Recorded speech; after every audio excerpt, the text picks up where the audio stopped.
अस्सलाम वालेकुम। वालेकुम सलाम। चाचा खुदन क्या हाल है? हाल भला है। ठीक हो? ठीक है। आज मैं तुझसे पूछूंगा हाँ कि पाकिस्तान का सदर कौन है? हाँ। सदर बताना, सदर कौन है?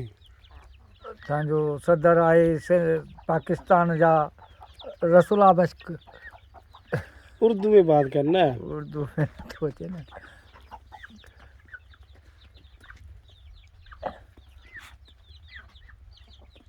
और ये बता, सिंध का गवर्नर कौन है?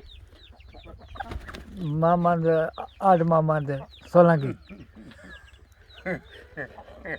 आड मोहम्मद।